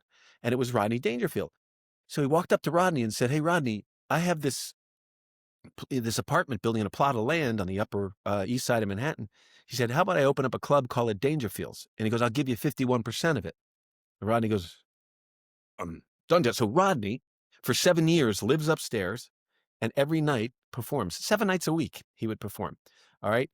And he was still selling aluminum siding. And Tony said the only time he wouldn't be at the club was either doing the Tonight Show with Carson or doing Mike Douglas down in Philadelphia. So he said his very best friend was Tony Bennett. So he said Tony Bennett, Rodney would sleep till about noon. He'd wake up, he'd make a couple of calls, and then he'd get in the car and drive out to New Jersey to close one of his aluminum siding deals. And he said he would take Tony Bennett with him because they were both big stoners. So he said he'd get in the car, he'd drive through the Lincoln Tunnel, go out to, New Jersey to some Italian family's house to close the siding deal. And Tony Bennett gets out of the car, and the Italian family's like, "Oh my God, it's a Tony Bennett. He's a Tony Bennett. Oh, yeah, come in." And Tony from the club said they'd have some big Italian meal. They'd sign on the dotted line. Everybody's happy. The two guys would drive back to the show, and Tony Bennett would sit in the back and watch Rodney perform. One night, they're driving back from Jersey, and they're smoking pot. And Rodney he's driving the car, and he goes, "Hey, Bennett." He goes, "This pot sucks." He goes, "It sucks." Tony goes, "Is that right?" He goes, "Yeah." And he goes, "The shit you got last time sucked too. The shit you got last time sucked too." And he goes, "Is that right? Is that right?" Tony Bennett opens up the door. This is going into the Lincoln Tunnel. And gets out and starts to walk out. And Rodney's yelling at him, "Go ahead, you guinea bastard. Walk to New York, you guinea fuck." And Tony's like, I will, man. He's like a real, of course, Tony Bennett walks 2 car lengths and somebody goes, "Tony Bennett." He gets in the car and Rodney's still shouting out the window, "Fuck you, you guinea fuck. You fucking guinea walk." Tony said the two guys didn't talk for 7 years because of that one incident. Yeah. They became friends later in life, but I always loved that story about Rodney. Wow. He used to crush on Carson. I mean, I don't think Johnny ever laughed at another comedian like he did to Rodney. Jackie Flynn just sent me a joke of his he did on the Tonight Show. And you couldn't do this joke today. He says, "Hey, I got a good lawyer. I was up on a rape charge." Johnny Carson goes, "Oh my God, really, on a rape charge?" He goes, "Yeah, but a good lawyer. He got it reduced to tailgating." I'm like, wow, my God. He got it reduced to tailgate. And Carson's laughing his ass off. He'd be thrown off the air now, Yeah. You couldn't say anything like that on anywhere, on a stage, let alone on TV. No, but I look at the old tapes of Lenny, and Rogerson and Gavin. It was all kind of gay bashing. We were all doing sort of slightly racist stuff. We've definitely evolved a little bit, sure. Yeah. And I guess that's, I always tell younger comedians, if you want to work, if the club tells you not to talk about X, Y, or Z, don't talk about X, Y, or Z. Don't die on that hill, because if you do, you're not going to work. It's that simple. Yeah, I want to be able to say whatever I want, but if a club tells me don't talk about this, I want to get paid. I'm not going to talk about that. I've seen, like Chris Mazzilli, who owns Gotham Comedy Club in New York City, is a buddy of mine. And I was with him and he was watching new guys perform. And he says if they swear, like in their first minute at 22 years old, 23 years old, he doesn't want to hear it yet because they haven't earned that right. We were talking about it. I think like the influence of Louis C.K., I think spoiled a lot of young guys because they tried to be kind of hip, edgy, bright. But Louis has been working at it for a long, long time and he's got it down. It's his voice. I remember me, like when I was first starting, I tried to be like Lenny. And, because I worshiped Lenny. He was so funny and he was like part bouncer, part doorman, but, part comedian. But it's not me. The stuff he gets away with was just not me. And I would say a Lenny-esque type thing and it would bomb, and I had to find my own voice. And so these guys haven't found their own voice yet. And they're up there telling you what's wrong with women. It's like, what's wrong with women? You're 23. I think there's more wrong with you. I got plenty of complaints about women, but I think I can complain about a 23-year-old, frat boy punk more. You kind of have to not copycat, but you don't know how to do it yet. That's kind of how you find your voice. Like how you were saying, like you look at the athletes where you're like, what are they doing? Like to be successful, and you kind of copy. Because I remember people kept saying like, you got to find your own voice, and I'd be like, well, I wrote these jokes. That's my voice, but I didn't really understand it until like 10 years into being on the radio, I was like, I'll just be me. Yeah. Don Gavin told me when I first started, he said, it'll take you about 7 years to figure out who you're writing for. And I was like, okay. And I swear to God, it was 7 years to the freaking day. I walked off a stage and I went and I said, I called him and I said, I get it. I know what you mean now. And, he's just pure brilliance. And you have some life and perspective to talk about, not just some frat boy coming up. Yeah. I have a program called Stand Up and Learn. It's what the Nantucket Comedy Festival teaches. Nantucket, everybody thinks is a very wealthy place, but in the off season, it's very difficult because I used to say it's almost like an emotional speedball. Like there's so much wealth out there in the summer, and then in the winter, they're all gone. These, people live in 13 people in a house and working hard. And so we started doing this program called Stand Up and Learn, which teaches young ones how to do stand-up comedy, not to become stand-up comedians. It's the same reason we tell them to play hockey or soccer, to develop these other skills that will help them in life, build self-esteem, self-confidence, all the things that, that sports helped me, saved my life, basically. But it's funny, I tell these kids their stories are important and they start to tell a story. Because Mark, you noticed that in stand-up now, the difference between where it was 25, 30 years ago, it was more jokes. Now it's more stories and opinion. And I'm all for opinion and stories. They just got to be funny. That's all. Some people, will do the stories and the opinions. And it's like, okay, where's the joke though? It's, Yeah, if you have to look for the punchline, that's not good. But I heard something yesterday that was really interesting to your point, Josh, where they were talking about the Beatles. John Lennon, I guess, did his last interview with Playboy magazine, and they asked him how they wrote all those songs and stuff, and he started to break it down, and he basically said what you were saying, Josh, which is we copied Roy Orbison's second verse of this song, and we grabbed this one from Jimmy Watt, and he said then we just kept playing it and doing it, and it suddenly started to become our own. It didn't sound like that anymore, and I think that's kind of what you're talking about, Josh. Where I watched lots of comics and you digest a lot of them and you do mimic their styles until you do find your own. Yeah. I was just watching some of my, it was probably from 2011. I was doing stand up in LA and I was like, holy shit, I'm doing a Bill Burr imitation right there. I got my hand on the mic stand. Do the whole thing. Yeah, exactly. And well, Gino, we got to get you 5 minutes. Put it together. Yeah, I got to get 5 minutes. Absolutely. Or I have 5 minutes. Break it up. Maybe you tell him whose joke was worse and you put him in the penalty box. Every ride up to the studio where we tape when we're in AOA studios, it takes us sometimes an hour and a half, which puts Gino in a really good mood. And, I hear 5 minutes, just him telling stories about his childhood and about his father and about stuff. And I keep telling him, you got plenty of material. You just got to put it together, Even record. I tell Gino, I tell the kids beginning, middle, and end. I went to my grandmother's house for Christmas. This is what happened.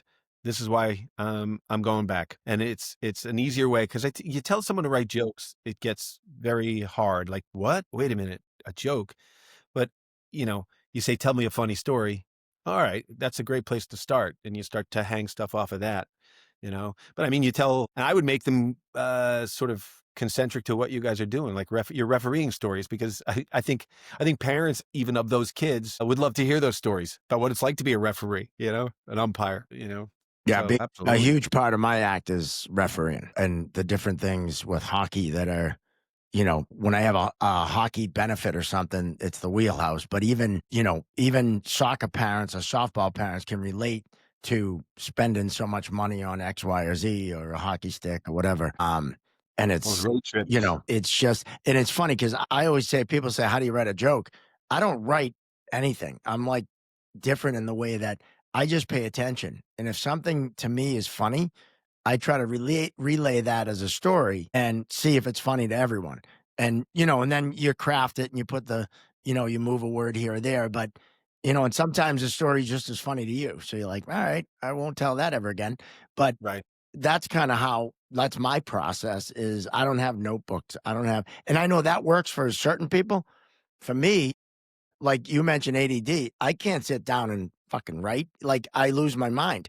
So I just kind of remember everything. Every comic has a different way of doing it together. There's no right or wrong way either. Yeah. It also would help it click for me, to like how to structure it was, I don't know if you know Tom Dreesen, but he was like, Yeah. one time he was like, way back. he said it's a conversation, not a presentation. I was like, oh, okay, that makes more sense. I tell that to the kids. Look at people in the eyes, and you're telling them a story. Right. Sometimes people come out, hey, everybody, how you doing tonight? They're looking up above everybody, and it's just weird. It is Especially more of a when the room's conversation now. empty. Yeah, exactly. Well, when the room's empty, it's even harder because you got 3 people. I just did a cruise ship in Lisbon, Portugal, and it was like I had 4 people, 14 people maybe in a 1,000-seat theater, and they weren't even sitting together, They weren't even sitting together. I'm like, God, if I hadn't gone through all those gigs in Boston all those years, people wouldn't turn off the hockey game. They were playing pool. You still got to do your stand-up. It's like, oh my God. Or you're at a golf tournament. I'm being paid. Golf tournament's usually pretty good, actually, because it's all dudes and you're not going to offend anybody. No, Riley bombed at one. It was awesome. Did you? Who bombed at one? I did. You did? I might have snapped on him, and I may have kind of attacked him a little bit. That might have been my. I've seen you He got snap a brought few up in the times. middle of the meal. Like everyone's drinking all day. Like we're all. That was eating. that one. Yeah, I remember that one. It was awful because the that intro was, all right, we got a comedian, Mark Riley, and you're like, what the fuck? But yeah, give me and you something. go up there, and of course it's Boston. Everyone's like, who the fuck is this guy? yeah, he thinks he's funny. It's the beauty about Boston. Want to hear my worst gig ever, Mark? Yeah, Yes. definitely. All right. I get a gig in the afternoon at a place called Somersault in Hyannis, Massachusetts. The guy, it's going to be 2:00 in the afternoon. I'm like, 2:00 in the afternoon? They go, yeah. He goes, we want to get people off the beach early, get them drinking early. Massachusetts responds to try to drum up more booze. All right, so he goes, yeah, we're going to get him to do a comedy show at 2:00 so people come. And I'm like, okay, I can do a show. And it's Dennis Leary and I can be back in Boston. I can double up. It's an easy double, right? So I'm like, great, So I go down there and I'm with my buddy, one of my college roommates, and there is a line around the block. It's overcast and slightly raining a little bit, right? So it's packed at 2:00 in the afternoon on a Saturday, right? Like people aren't on the beach. So if you're a club owner, you'd go like, guys, don't need you, man. Go, the whole thing. So we walk in the place, in the Cape in the summer when it's like at high pitch, it's packed. A little bit louder now, a little bit louder. Everybody's dancing, push all these huge guys, everybody's doing their thing. All of a sudden I look around and I turn to the DJ guy. I go, we're here for the comedy show. He goes, oh yeah, we're going to start in about 2-3 minutes. I go, what? He's kidding me. I'm like, louder. So everybody's fist pumping. Yeah, exactly. No, Gino. And he goes like this. And he takes the mic. I'm still sitting there. I just asked him. He goes, 2-3 minutes. He goes, hey, turns the mic, the music off, like cuts it. He goes, all right, everybody get off the dance floor. Get off the dance floor. Comedy's coming now. Boo. Fuck comedy. Fuck you. Fuck you. Yeah, we want to dance. I'm like, just cut your losses. Let us go, man. It's like, no. He goes, yelling at people. Finally, like, get the fuck off the stage.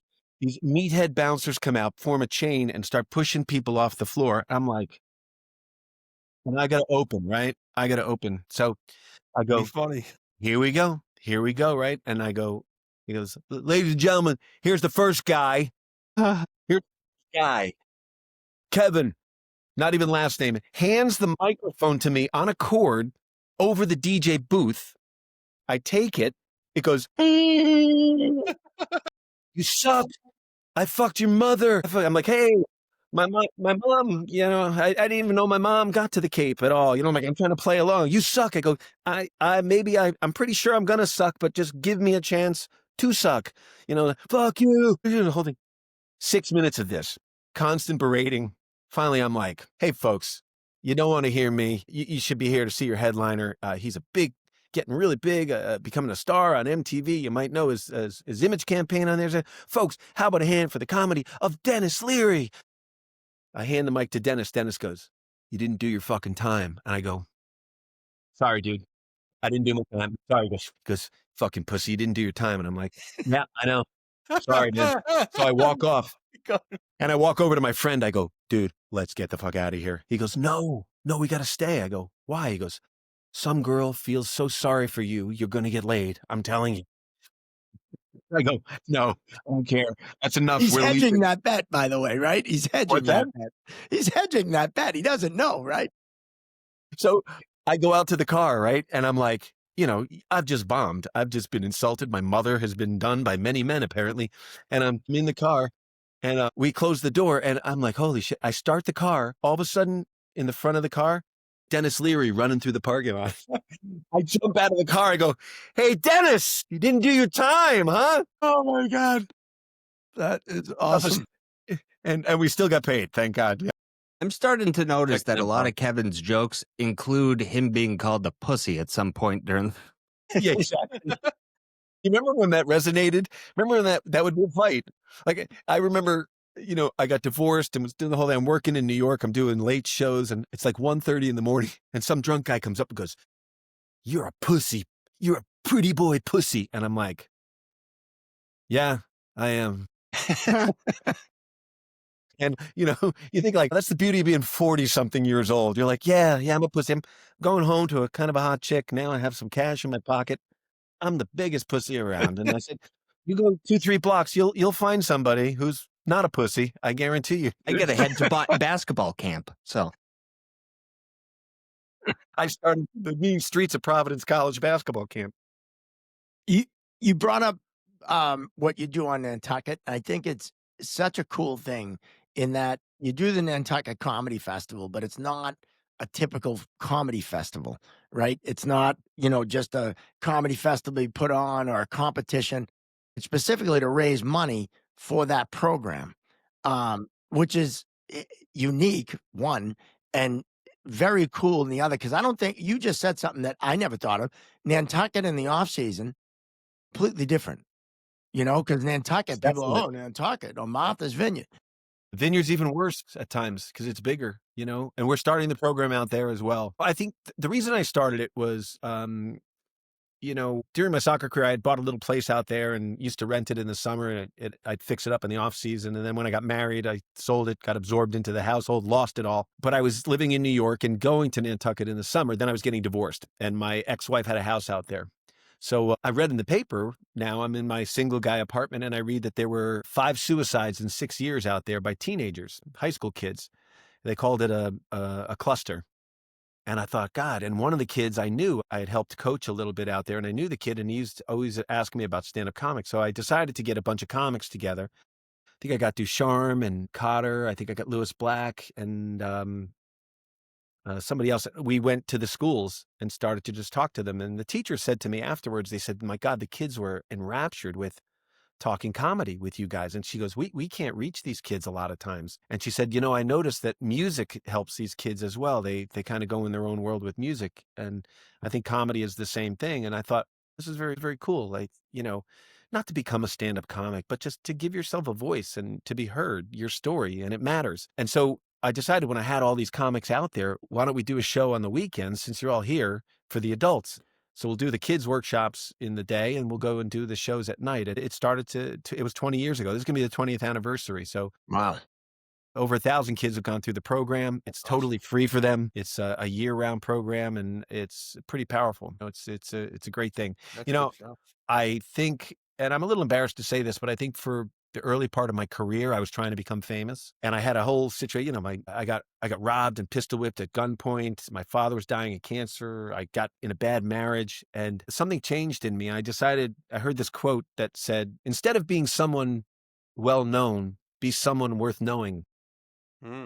Give value to what you do, and it's given me more of a purposeful life than I believe I had before then.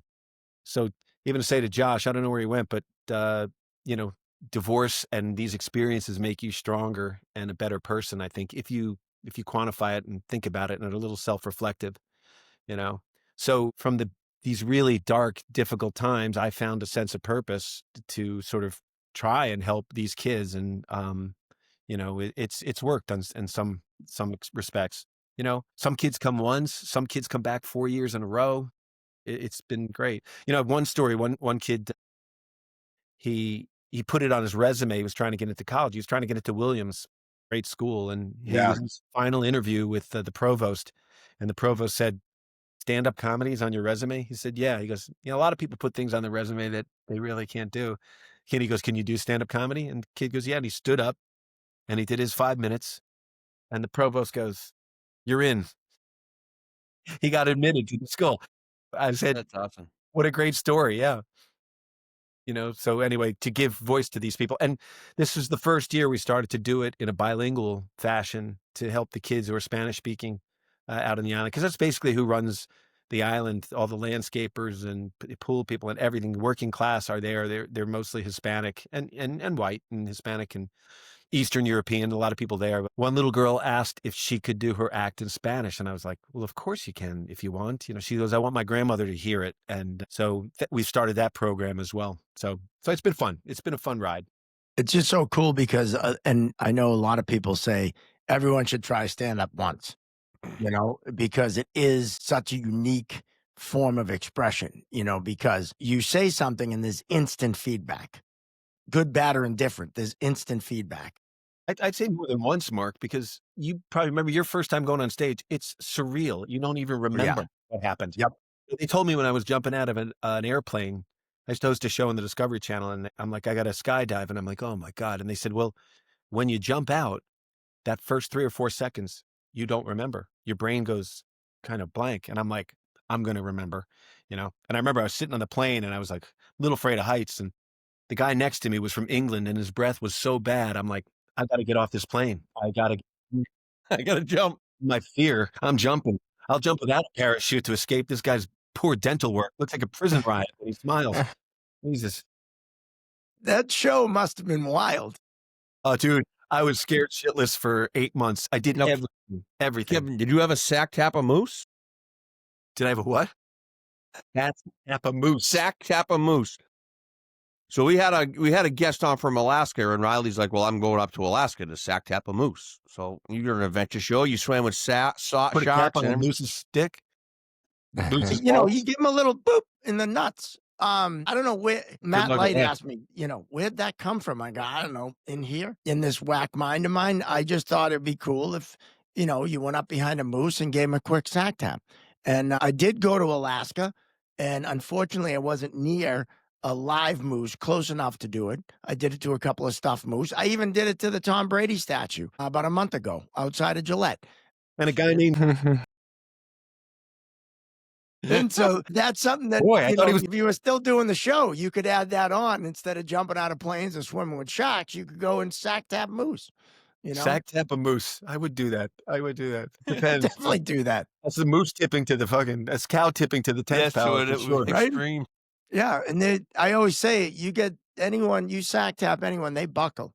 That moose is going down. I do this bit on stage, but it's the truth. I was in yoga class, and I was in, I'm not in Lululemons. I'm in gym shorts and t-shirt, and I do this something called the plow position, where your legs actually go over your head, and I was like, this can't be a real position, this can't be a real position. And I start to think, like, are they just messing with the new guy, and I envision all the women in the corner, like, laughing, like, look at him, he's doing the plow, So I just kind of, in the plow, I look to my left to see if the woman next to me is in the plow position. And when I look at her, she's looking at me. So I was like, I felt like I was some sort of pervert, like fucking checking around in the plow position. So I turned back really quickly. And as I do, in a full yoga class, like all women, like maybe 2 other guys, like spread out through the room, my shorts open up. My dick and balls drop from my shorts into my own face. I'm literally like an inch away from teabagging myself. And as I'm trying to get away from my own hog, and it's like following me as I'm trying to.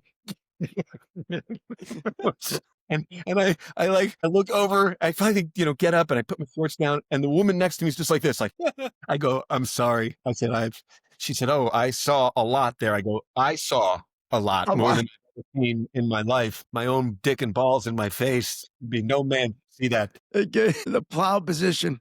Holy shit. Turned into the teabag position. You gotta wear the loop. You know what the female version of a teabag is? A flappuccino. YouTube's gonna. I tell you, it's a rough crowd. Tailgating. You got to reduce to tailgating. My wife wants to have sex in the back seat of the car. She wants me to drive. It's terrible. Terrible. I had to get my daughter to sit up in the car. It took her 3 lessons. I fucking love Rodney. Maybe you got to wear the Lululemon so that doesn't happen. I don't want to see me in Lululemons. We're comedians. We're supposed to make fun of people who wear Lululemons.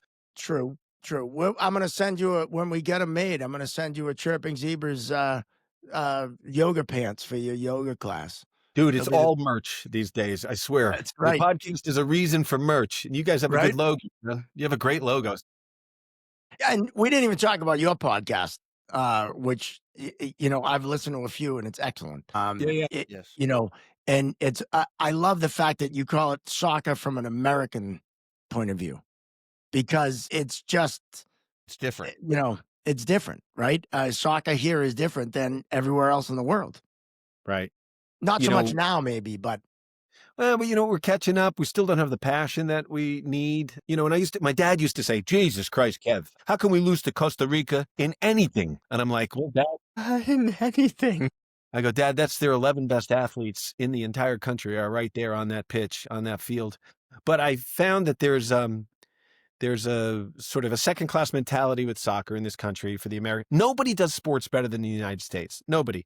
We did the World Cup in 1994. I worked for ESPN back then. It was the most successful World Cup ever. We have the stadiums. We have the numbers. We have the people. I go to these U.S. men's national team games. We're playing Peru, and the place is packed with Peruvians. We're playing Mexico. It's packed with Mexicans. People from Finland. Whoever we play, they're here. They're in America. It reminds you of the country we are. But most American people my age generation don't know the game. They just, like that Dana White, like shits on soccer. It's like, dude, you're the typical guy that shits on soccer. I remember Brazilians saying to me, because I was only like the only American in a lot of places I wound up playing soccer. They would tell me what was wrong with baseball. And I'd be like, yeah.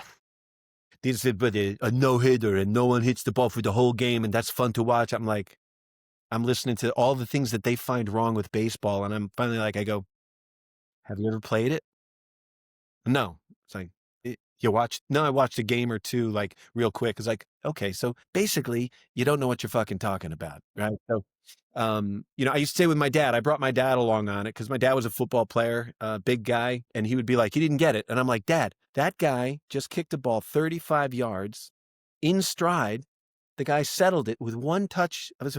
Think about it like a golf shot. Think about it like a catch, all in one moment. Nobody scored a goal, but you're watching the skill develop. And it's, it's an acquired knowledge. I watch people who watch American football for the first time. They're clueless. They don't get it. They're like, they don't even play.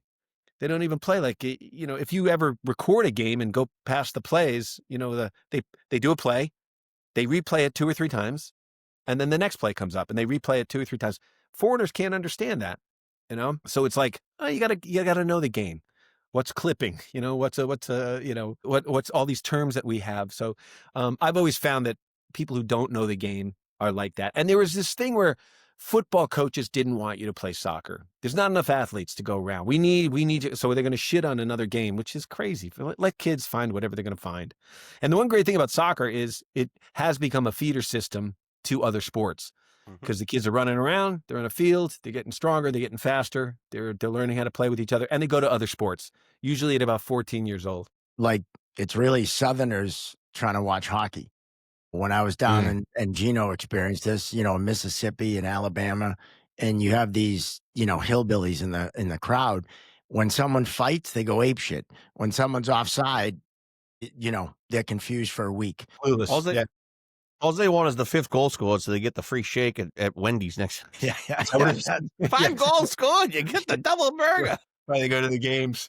I think soccer exploded too, and I think it's because, in poorer countries, all you need is a ball, right? And you can play soccer. Yeah, you don't need equipment and ice or pads or bats and gloves. You just need a ball. Right. And that's the cool part. Sure.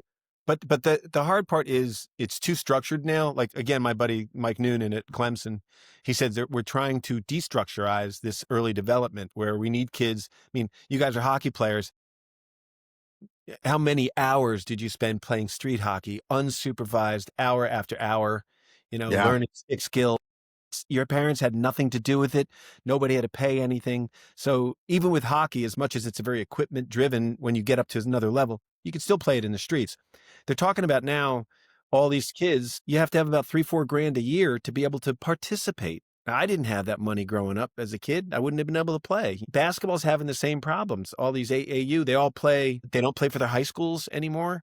Same thing. They play these clubs where the guy's making money off of, teen kids paying a certain amount of money. So it's all changed. The whole game has changed. And I hope it comes back to, let's play 3 sports. Let's play 5 sports. The cream rises. Pros are pros. That's a pipe dream generally. But if you get yourself into college or this is what it's about. You learn how to, and most people don't play in college, right?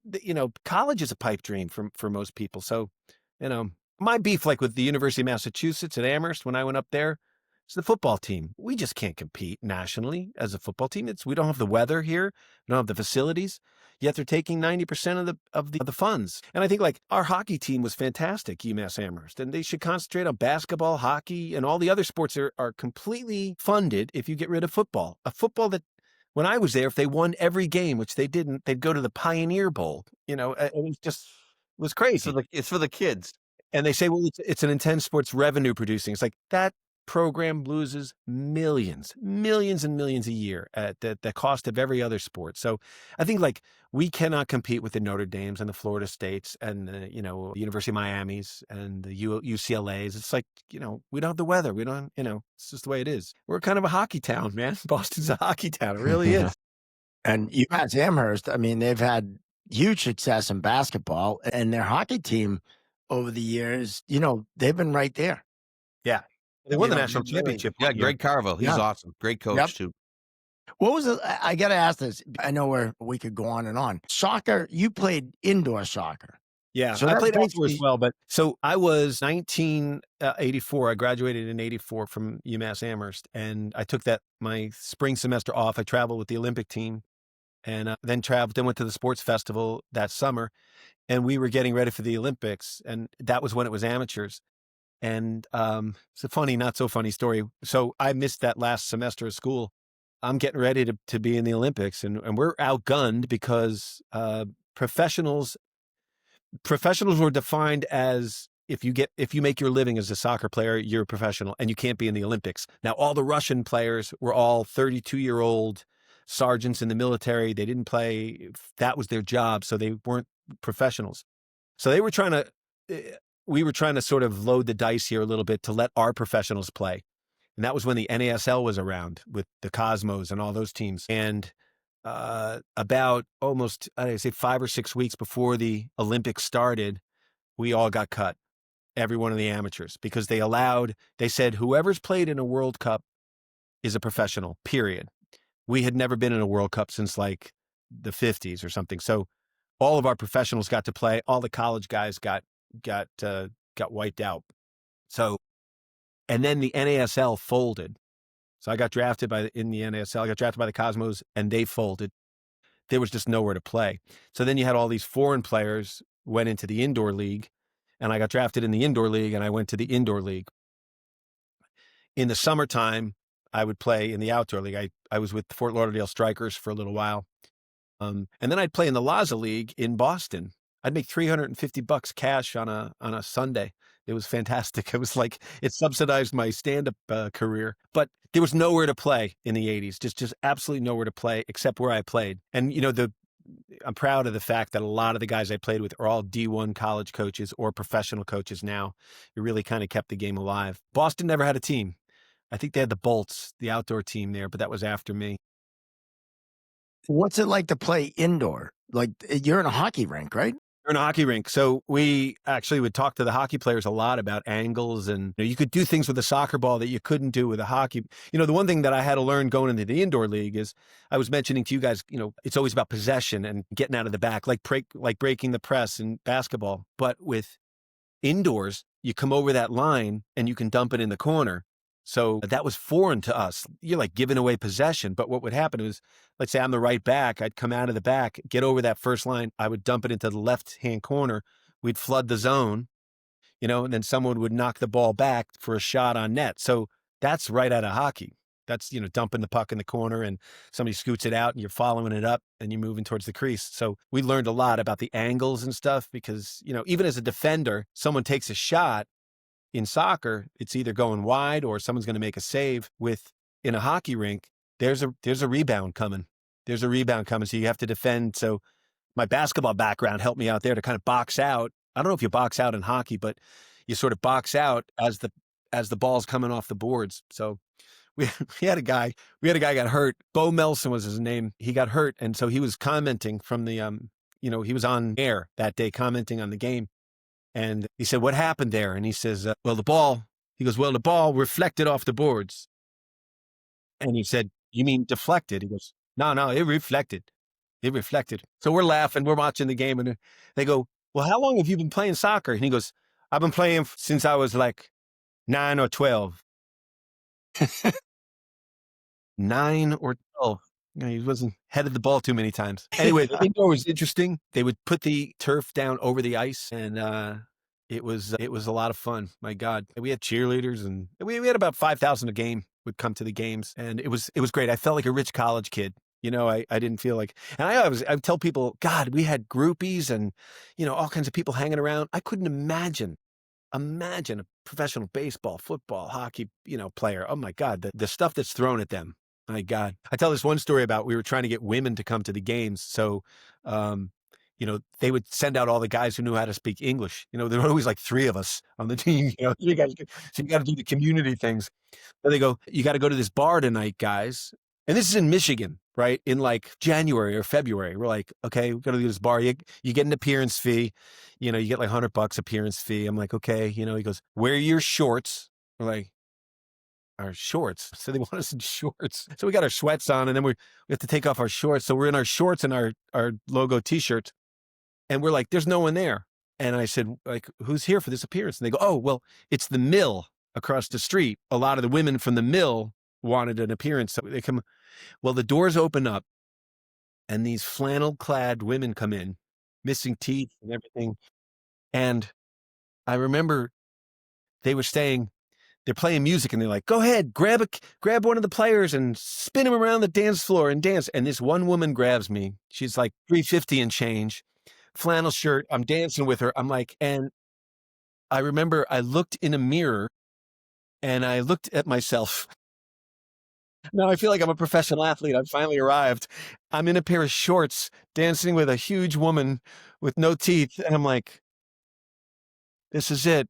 This is it.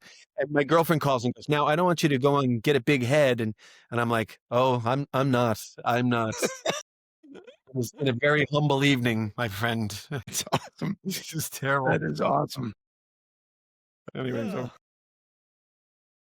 I think indoor soccer is more entertaining than outdoor for a hockey guy. Hockey player. Yeah. Yes. What's even more interesting is we're trying to get futsal going in the United States because like New England, the growing season's too short. I mean, you guys talking about the Southerners with hockey. It's foreign to them.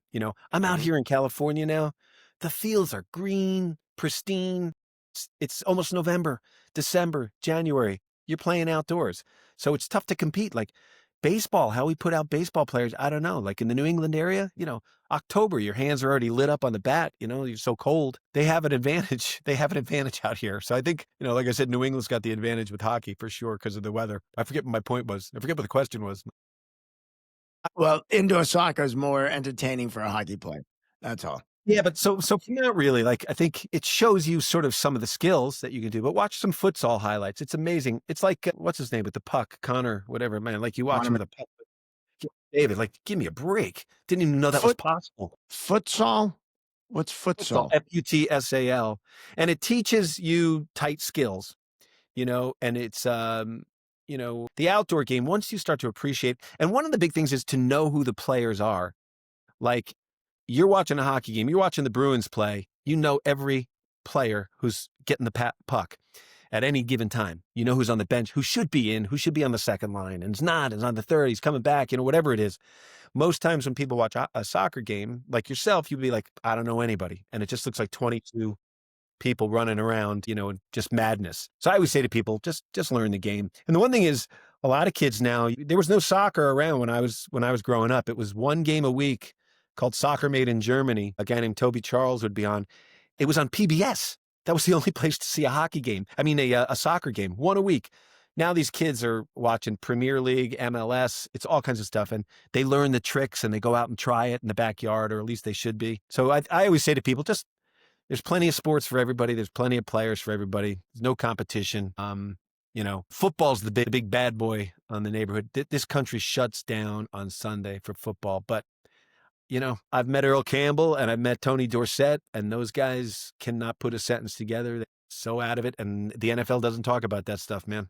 It's unbelievable. So it's a big issue, concussions. But concussions happen. I was shocked to find out how many concussions in soccer there are.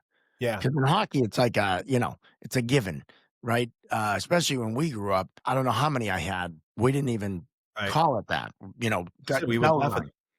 You'd laugh when you get your bell rung. It was like, you got his bell rung. But I think what they're noticing is, look, I know every time there's a big event in NFL where someone has a head injury, the marketing with them, they have so much money. You watch the next week, they're going to say, there's more concussions in hockey. There's more concussions in women's side. Like, they try to obfuscate what's happening. You get a concussion in hockey, you know it. Soccer, same thing. I've been knocked out a bunch of times. I think what they're not dealing with is the repetitive motion. First down, second down, third down. Your head's hitting someone. Boom, boom, boom.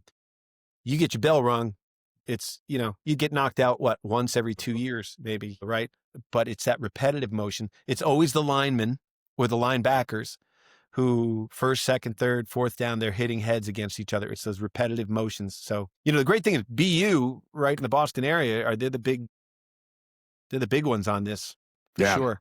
And the level of ALS that former NFL players get, Parkinson's that NFL players get, is try taking that stat against hockey players, soccer players, basketball players.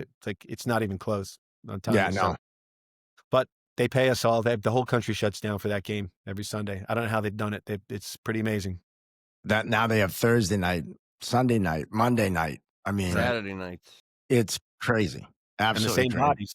The same bodies. It's funny out here, guys. There's, last season, a bunch of the Boston guys out here were complaining about the Patriots. And I'm like, guys, you got to shut up. Take your bumps, man. Yeah, seriously. We had a good ride. Just 20 years of let's go. Now we're back. We're back. Right? Yes. There's some positivity happening there. That quarterback. Right now, we're first in the AFC East. Yes, we are. Unbelievable. People forget last year quickly, right? Right. Well, What Kevin, this has been awesome, man. Yeah. There's been a lot of fun. Awesome. Yeah. Can't thank you enough for coming on. And next time you are in town doing comedy, hopefully, I can jump on with you or hang I would out love or to come whatever. see you. Yeah. It's been great. You have a great concept with this podcast. You really do. It's a different perspective. I think most people, they talk sports from the other end, but I tell you, the referees know what's going on both sides of the puck or the ball, and and all the shit you take from the audience, the crowd. It's we got to get back to that, and God bless you guys for volunteering and or even getting paid for your refereeing, because it's a thankless job, and it shouldn't be. It really is. I think that trend where people started to put their hands on a referee, That's the scary part. I'm like, what world are we living in? The referee throws you out of the game, you're out. It's one of the problems I have with soccer. It's like, shut up.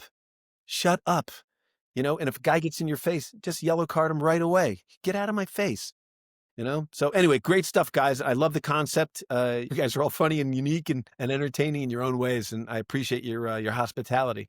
Don't hang up. We need to get the recording. You have to download it. Don't leave until we're all up. And before we wrap up, which is kind of cool, I got to thank our sponsors. The Referees Crease, your one-stop shop for all your referee needs. Damon Financial, LLC. If you have any wealth at all, go see Damon. Mike Damon, our friend, and any tax issues, investments, they do it all. Also want to thank Townsend Hockey, our buddy Graham Townsend, and talk about a guy who teaches more than just the game and wins and losses. He's one of the best coaches around, so go check out those. TownsendHockey.com, DamonFinancial.com, RefereesCrease.com, and of course, AOA Studios, who does so much for us on the editing front. And also want to let you know, ChirpingZebras.com. If you're interested in being a sponsor, go visit us there. We have a whole sponsor page. Like I mentioned, the merch store is coming. We have merch now, but it's going to be made easier for you to get.